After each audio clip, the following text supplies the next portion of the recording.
Assalamualaikum warahmatullahi wabarakatuh. Perkenalkan, nama saya M. Krisna Martin dengan NPM 2241119 dari kelas manajemen 22DX.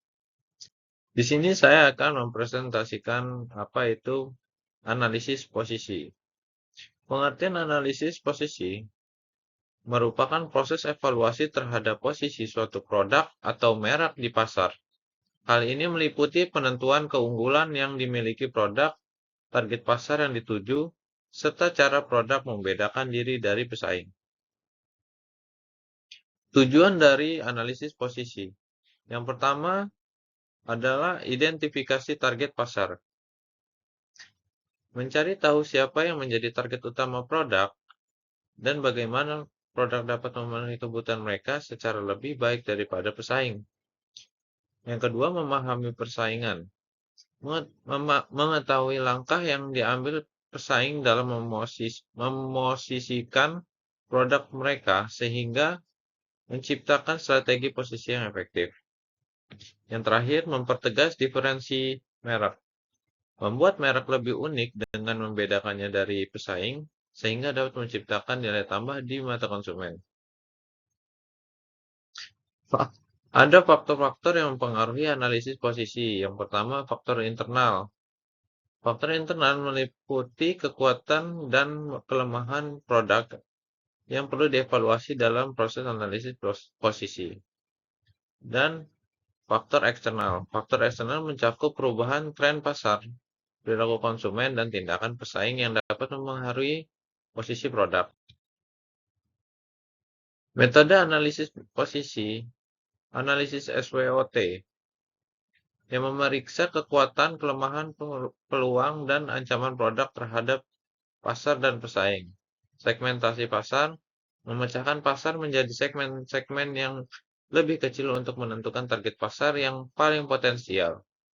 Analisis persaingan, melihat bagaimana produk hanya memberikan nilai lebih dibandingkan dengan pesaing dalam bidang yang sama. Langkah-langkah dalam melakukan analisis posisi. Yang pertama, riset pasar.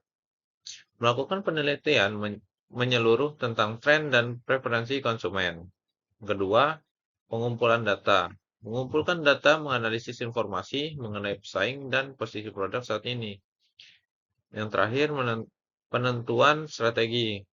Perkembangan strategi posisi yang membedakan produk di pasar yang kompetitif. Keuntungan analisis posisi, pengetahuan yang lebih baik. Dengan analisis posisi, perusahaan mendapat pemahaman yang lebih baik tentang kebutuhan konsumen dan lingkungan bisnis. Keunggulan bersaing memungkinkan perusahaan untuk membedakan produk dengan tajam dan dari pesaing, sehingga menciptakan keunggulan kompetitif. Penataan strategi membantu perusahaan dalam merumuskan rencana strategis yang lebih efektif dan tepat sasaran. Contoh analisis posisi dalam praktik. Starbucks versus local coffee shop. Melihat bagaimana Starbucks membedakan dirinya dari kedai kopi lokal dalam pemosisian merek mereka. Apple Positioning Strategy. Analisis posisi produk Apple dalam merinci bagaimana merek tersebut menjadi unggul dalam pasar global. McDonald versus Burger King. Perbandingan posisi merek antara McDonald dan Burger King dalam pasar makanan cepat saji. Kesimpulan dari presentasi tadi, yang pertama adalah revisi strategi positioning, menganalisis kembali strategi posisi produk secara berkala untuk memastikan relevansi dengan perubahan pasar, peningkatan diferensi merek, membuat perubahan yang diperlukan untuk mempertegas dalam perbedaan produk dari pesaing, implementasi rencana tindak, menyusun dan menjalankan rencana tindak untuk merealisasikan hasil analisis posisi.